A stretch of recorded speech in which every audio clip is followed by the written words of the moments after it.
Bueno, hermano, en virtud de que están los destrozos acá en Santiago, no pudimos reunirnos y no va a haber sociedad de jóvenes, el Rodrigo me pidió que si yo podía hacer, porque ya me tocaba el tema, si yo les podía entonces grabar el tema.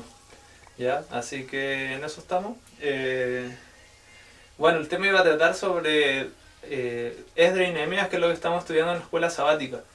Entonces, básicamente, ustedes saben que Esdras y Nehemías ocurren en un periodo en particular de la historia del pueblo judío, pero a veces las líneas cronológicas, digamos, quedan un poco, por decirlo de alguna manera, son confusas, ya no son muy claras. Entonces la idea es poder un poco esclarecer esta línea cronológica. No sé, la pizarra no se ve tanto, después yo al final se la acerco para que vean más o menos el orden. Pero entonces yo les voy mencionando los años, etcétera, y la idea es poder revisar el capítulo 4 de Esdras porque ahí hay una serie de decretos que es importante aclarar, ¿ya? Igual en la lección de la escuela sabática de esta semana pudimos ver que estaba muy ligado a las profecías de Daniel. Entonces, de una forma u otra es importante también entender qué pasaba, entender la cronología, digamos, de los decretos, porque todos sabemos que si de alguna forma se enlaza Esdras y Daniel es por medio de un decreto, ¿bien? Que es importante en Daniel 9 para entender dónde contar las 70 semanas y así, etcétera. Entonces, antes de empezar, yo les digo que busquen en sus Biblias el capítulo 4 de Esdras, ¿bien? El capítulo 4. Porque todo parte aquí, bueno, el tema de los decretos, por lo menos. Entonces, no, perdón, no se vayan al capítulo 4, vayan al 1 primero. Dice entonces que en el año primero de Ciro, rey de Persia, para que se cumpliera la palabra de Jehová anunciada por boca de Jeremías, despertó Jehová el espíritu de Ciro, rey de Persia, el cual hizo pregonar de palabra y también por escrito en todo su reino este decreto. Así ha dicho Ciro, rey de Persia: Jehová, el Dios de los cielos, me ha dado todos los reinos de la tierra y ha mandado que le edifique una casa que está en Jerusalén, en Judá. Entonces la historia parte, bueno, tenemos primero a Babilonia en el panorama mundial. Babilonia es la que gobernaba el imperio dominante hasta que llega Ciro. Digamos, Babilonia venía en decadencia, Nabucodonosor fue el gran rey de Babilonia. Después de él vino otro personaje que se llamaba Nabonido, y después de Nabonido venía su hijo, que era Belsasar. Estamos hablando que de los 66 años que duró Babilonia, 43 de esos años lo gobernó Nabucodonosor. Entonces, digamos, él era propiamente tal Babilonia. Él la edificó, él la hizo un imperio, etc. Y los que le sucedieron entonces se encargaron de llevar a la nación, al imperio, a la ruina. ¿Ya? Eso hay que tenerlo claro a priori. Entonces, bueno, en Daniel 5 nosotros vemos que cómo es que cae este imperio, y cumpliendo las profecías entonces aparece otra nueva potencia en el escenario mundial, y esa potencia es Persia, Medo-Persia. Y aparece, digamos, la cabeza de este nuevo imperio es Ciro, ¿ya? Entonces este Ciro llega al poder en el año 539 a.C. Tenga clara esta fecha, 539 a.C. Ahora, en ese año conquista Babilonia. Él ya venía como rey de los medios persas de algunas décadas o años antes, ¿bien? Solamente que ahora en 539 entonces él adquiere el poder político sobre Babilonia y eventualmente conquista al resto de los países circundantes. Aunque su hijo en realidad termina las campañas cuando empieza a gobernar a Egipto. Entonces Ciro había surgido en el panorama mundial con la misión de... Bueno, Jehová o Dios había dicho ya con el profeta Isaías que Ciro estaba para dos motivos. Dios lo iba a ocupar para dos motivos. El primero de ellos era reedificar la ciudad, y el segundo de ellos era reconstruir el templo en Jerusalén, ¿ya? Ahora el orden, claro, yo se lo nombré primero la ciudad y después el templo, que es el orden que da Isaías, ¿ya? Pero en realidad partimos con un decreto de Ciro que es de restaurar el templo. Entonces Ciro da un edicto, ¿bien? Un edicto para restaurar el templo, año 539, y ese edicto se da más o menos en esa fecha. Entonces, bueno, dice que en el capítulo 4 de Esdras, dice que cuando los enemigos de Judá y de Benjamín oyeron que los que habían vuelto de la cautividad edificaban un templo a Jehová, Dios de Israel, fueron a ver a Zorobabel y a los jefes de familia y les dijeron: edificaremos con vosotros, ¿ya? Ellos querían entonces también colaborar en la construcción. De alguna forma se sentían identificados con el pueblo de Israel porque ellos habían sido israelitas, aunque israelitas entre comillas, porque ellos eran producto de deportación, había mucha mezcla cultural ahí. Y bueno, dice en el versículo 3 entonces que los jefes de Israel le dicen: no nos conviene edificar con vosotros, ¿ya? y que ellos iban a edificar de acuerdo a como les mandó Ciro, rey de Persia. Y dice que la gente entonces del país intimidó al pueblo de Judá, sobornaron contra ellos consejeros, y dice que en el versículo 5, durante todo el tiempo que Ciro fue rey de Persia, y hasta el reinado de Darío, rey de Persia, entonces hubo oposición. Entonces dijimos que Ciro partió gobernando en el año 539 y su gobierno como rey de Persia terminó en el año 530. Luego vino como rey de Medo-Persia vino su hijo que es Cambises. Cambises gobernó desde el 530 hasta el 522. ¿Ya? Y luego de Cambises viene Darío I. Y él gobernó desde el año 522 hasta el año 486. Es decir, viene Ciro, viene Cambises y viene Darío. Este Darío es importante que entiendan que no es el Darío de Daniel. ¿Ya? El Darío de Daniel aparece cuando los medos persas conquistan Babilonia y él queda como regente entonces de Babilonia. Ese Darío hay un problema histórico con la identificación porque no sabemos quién es. No se ha encontrado, digamos, un registro histórico, arqueológico que nos diga en realidad existía un Darío, ¿ya? En realidad ese Darío queda en la suposición. Ahora, los arqueólogos ocupan un dicho que es falta de evidencia, no es evidencia de ausencia, es decir, que nosotros no lo hayamos encontrado no quiere decir que no haya existido, solamente que no hemos encontrado los datos. Aparte hay un montón de otras explicaciones que nos darían a conocer quién podría ser este Darío. Algunos dicen que es el mismo Ciro, que cambió de nombre, porque en esos tiempos existía eso de que a veces cambiaban sus nombres a un nombre real cuando pasaban a gobernar, etc. O incluso se dice que Darío era uno de los generales que estuvo a cargo, digamos, de la operación militar cuando tomaron Babilonia, porque Ciro era viejito ya cuando tomaron Babilonia. Pero entonces no es mayor problema, pero ese Darío es Darío paralelo a Ciro, digamos. ¿Ya? Aquí estamos hablando de un rey, Darío, que viene muchos años después de Ciro. ¿Por qué les menciono esto? Bueno, porque surge una confusión sobre quién es este Darío, ¿ya? Pero este Darío es otro Darío. Entonces tenemos Ciro, Cambises, su hijo, y a Darío I. Y fue en el gobierno de este Darío I que entonces se reconstruye el templo en Jerusalén. De hecho, en el versículo 5 del capítulo 4 de Esdras dice que durante todo el tiempo que Ciro fue rey de Persia y hasta el reinado de Darío, rey de Persia, entonces hubo oposición y se frenó el avance del templo.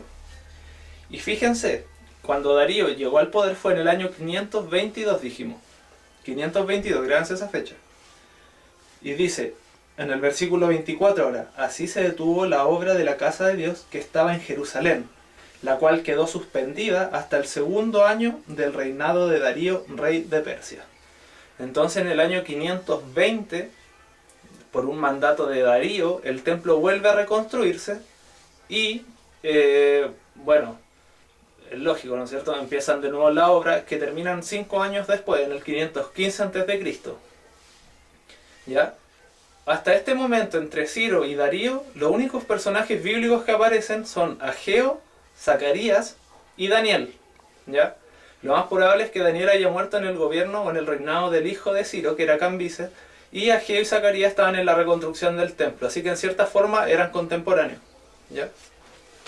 Bien, entonces ahí tenemos 3 reyes, y el rey que sucede a Darío es Jerjes, y el que viene después de Jerjes es Artajerjes, ¿ya? Jerjes gobernó del 486, que hasta el año, les digo al tiro que es 423, perdón, 465, 486 al 465, ¿bien? Ahora, fíjense en el capítulo 4 de Esdras lo que dice, porque en el versículo 6 dice, en el reinado de Asuero, al principio de su reinado, Asuero es Jerjes, escribieron acusaciones contra los habitantes de Judá y de Jerusalén. Ahora, ¿por qué es importante esto? Porque en este capítulo 4 de Esdras, el capítulo 1, el versículo 1 al 5 es un bloque y se abre un paréntesis en el versículo 6 hasta el versículo 24, es decir, del versículo 6, al versículo 23 es un paréntesis. Porque en el capítulo 4 está Esdras contando la historia que hubo de oposición al pueblo judío al reconstruir el templo, y él abre un paréntesis ahora y empieza a hablar sobre otros problemas que enfrentó el pueblo judío de oposición también. Ya, en este caso nos está mencionando ya en el versículo 6 que no es solamente en el tiempo de Ciro donde surgen problemas, sino que es también en el reinado de Jerjes. Ahí también tuvieron problemas. Ahora fíjense, dice también, versículo 11, y aquí se nos menciona, perdón, versículo 7, dice, también en días de Artajerjes, es decir, el que vino después de Jerjes. Y Artajerjes gobernó desde el 464 hasta el 423. ¿Ya? Entonces, en Esdras 4 nos dice, hubo oposición en el gobierno de Ciro, y esa oposición se solucionó en el segundo año del gobierno de Darío. Estamos hablando que pasó Ciro, Cambises, Darío. Y dice que también entonces, una vez que muere Darío, surge otra oposición que tiene que enfrentar el pueblo judío ya en sus tierras, que es con Jerjes, y pasado Jerjes, dice, también hay oposición en el gobierno de Artajerjes. Y ahora quiero que me presten atención porque es en el gobierno de Artajerjes, que dura del 464 hasta el 423, que aparecen nuestros dos personajes de escuela sabática, que son Esdras y Nehemías. ¿Bien? ¿Se entiende? Hasta ahí espero. Entonces, estamos hablando que todo esto que nos habla Esdras, hasta el momento, es historia pasada. Esdras no lo vivió. Probablemente haya nacido y haya sido un pequeñito, ya un niño chico, Nehemías puede que también. Pero a todo esto ellos no estaban en Jerusalén, digamos, estaban en el exilio. Entonces, Esdras nos describe como un historiador hasta acá. Porque Esdras nos está escribiendo desde el tiempo de Artajerjes, y nos habla de lo que pasó en los gobiernos de Ciro, de Cambises, de Darío, también un poco lo que pasó en el gobierno de Jerjes. Ese es el panorama histórico donde surge entonces Esdras y Nehemías. ¿Bien? Y hay que entenderlo así para entender bien de qué nos están hablando. Entonces lo primero que edificaron los judíos fue el templo. Y ahora en el gobierno de Artajerjes con Esdras se empieza a reconstruir la ciudad. La gracia de Esdras es que Esdras llega con la misión de darle autonomía a la ciudad nuevamente. Es decir, una ciudad uno la puede levantar, la puede edificar y todo, pero necesita contar con sus instituciones. Nosotros contamos con nuestros ministerios, etc. Bueno, en esos tiempos también necesitaban secretarios, necesitaban tesoreros y todos los cargos políticos de la antigüedad. ¿Bien? De hecho, en el capítulo 7, el versículo 11 en adelante, se habla de esta carta que le da el rey Artajerjes a Esdras y le dice entonces que puede ir, ¿no es cierto?, a Jerusalén. Bien. Incluso en el versículo 15 le dice que podía llevar plata y el oro que el rey y sus consejeros ofrecían voluntariamente al Dios de Israel, ¿no es cierto? Podía llevar sacerdotes, dice que con ese dinero que le iban a dar también iba a poder abastecer el templo. Bien, ¿qué más dice? Sigamos viendo.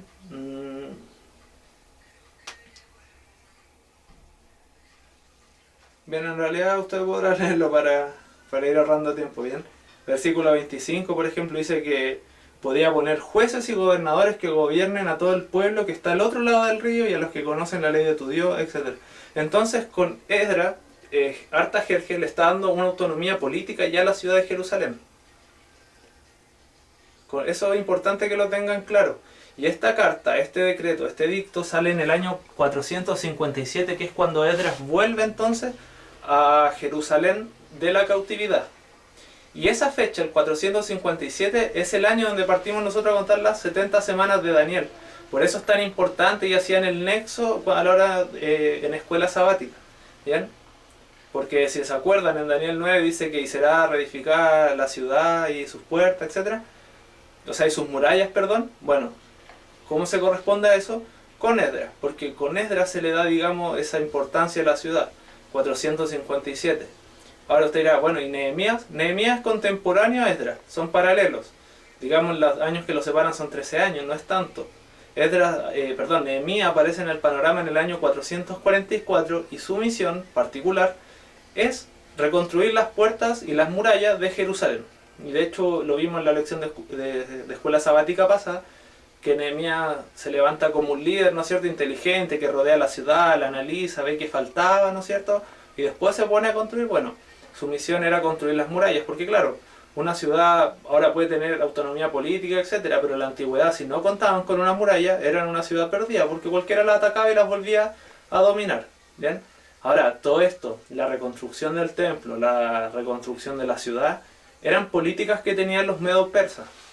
¿Ya? el hecho de que les permitieran reconstruir el templo era porque así se aseguraban el favor del Dios de ellos, si es que llegara a existir, nos aseguramos el favor de su Dios. Así que esa misma reconstrucción del templo de Jerusalén, los persas cuando llegaron al poder, le dijeron a todos los pueblos que Babilonia había dominado antes, ustedes pueden entonces seguir con su religión mientras eso nos asegure el favor de sus dioses. Y asimismo tenían políticas bastante, podríamos decir, inteligentes en cómo tratar a estos pueblos, ¿ya? Para evitar revueltas, etc. Entonces ese es el panorama de Esdras y Nehemías. ¿Y por qué son tan importantes? Entonces, recapitulando los años, y para que si quiere usted en la casa traza la línea, ¿no es cierto?, y va anotando, tenemos primero a Ciro, que gobernó desde el 539 hasta el 530. Después viene Cambises, su hijo, que gobernó desde el año 530 hasta el 522. Y después de Cambises viene Darío, que dijimos que no es el mismo Darío de Daniel, este es un rey. Y este Darío gobernó desde el año 522 hasta el año 486. Y en el año 520 él da la orden de que se pueda reconstruir el templo, y el templo termina su reconstrucción en el año 515. Ahora, después de Darío viene Jerjes, dijimos. Y Jerjes gobierna desde el 486 hasta el 468. O 63, a ver, déjenme aclararles porque igual se me olvidan los datos.